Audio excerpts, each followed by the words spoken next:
Vishnu sir ದೈಹಿಕವಾಗಿ ನಮ್ಮ ಜೊತೆ ಇರುವಾಗ ಅವರು ಸಾಹಸ ಸಿಂಹ ಅಂತ ಗೊತ್ತು, ಅಭಿನಯ ಭಾರ್ಗವ ಅಂತಾನೂ ಗೊತ್ತು, ಮೈಸೂರು ರತ್ನ, ಕರ್ನಾಟಕ ಸುಪುತ್ರ, ಹ್ಯಾಂಗ್ರಿ ಯಂಗ್ ಮ್ಯಾನ್, ಸ್ಟೈಲಿಶ್ ಹೀರೋ, ಈ ತರ ವಿಷ್ಣು ಸರ್ ಬಗ್ಗೆ ಆಲ್ಮೋಸ್ಟ್ ವಿಷಯಗಳು ನಮಗ್ ಗೊತ್ತಿದೆ. ನಮಗ್ ಗೊತ್ತಿಲ್ಲದೆ ಇರೋದು, ನಮಗ್ ಗೊತ್ತಾಗಬಾರ್ದು ಅಂತ ವಿಷ್ಣು ಸರ್ ಮುಚ್ಚಿಟ್ಟಿದ್ದು ಅವರು ಕರ್ಣ ಅನ್ನೋದು ವಿಷಯನ. ಒಂದು ಗಾದೆ ಇದೆ, ನಾವು ಏನೇ ದಾನ ಮಾಡಿದ್ರು ಈ ಕೈಯಲ್ಲಿ ಕೊಡೋದು ಇನ್ನೊಂದು ಕೈ ಗೊತ್ತಾಗಬಾರ್ದು ಅಂತ ಹೇಳ್ತಾರೆ. ಅದಕ್ಕೆ ಇನ್ನೊಂದು ಉದಾಹರಣೆನೆ ಡಾಕ್ಟರ್ ವಿಷ್ಣುವರ್ಧನ್ ಅವರು. ವಿಷ್ಣು ಸರ್ ಸುಮಾರು ದಾನಗಳು ಮಾಡಿದ್ದಾರೆ. ಅವ್ರು ಇರೋವರೆಗೂ ಅದನ್ನ ಎಲ್ಲೂ ಪ್ರಚಾರ ಆಗದೆ ಇರೋ ತರ ನೋಡ್ಕೊಂಡ್ರು.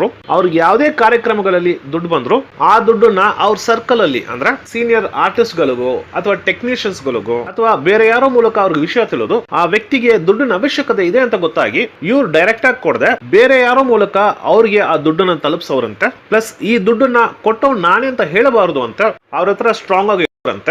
ಇವಾಗ ಸೋಷಿಯಲ್ ಮೀಡಿಯಾಸ್ ಬಂದ ಮೇಲೆ ವಿಷ್ಣು ಸರ್ ಮಾಡಿರುವಂತಹ ದಾನಗಳ ಬಗ್ಗೆ ಅವ್ರವ್ರು ಹೇಳುವಾಗ 100 ರೂಪಾಯಿಗೆ ನೋಟ್ಬುಕ್ ಕೊಟ್ಬಿಟ್ಟು 1000 ರೂಪಾಯಿ ಅಷ್ಟು ಪ್ರಚಾರ ತಗೊಳ್ಳುವಂತ ಲೋಕದಲ್ಲಿ ಈ ತರ ಒಬ್ಬ ವ್ಯಕ್ತಿ ಇದ್ರ ಅನ್ನೋ ಒಂದು ಆಶ್ಚರ್ಯ ಎಲ್ರಿಗೂ ಬರೋದು ಸಹಜ.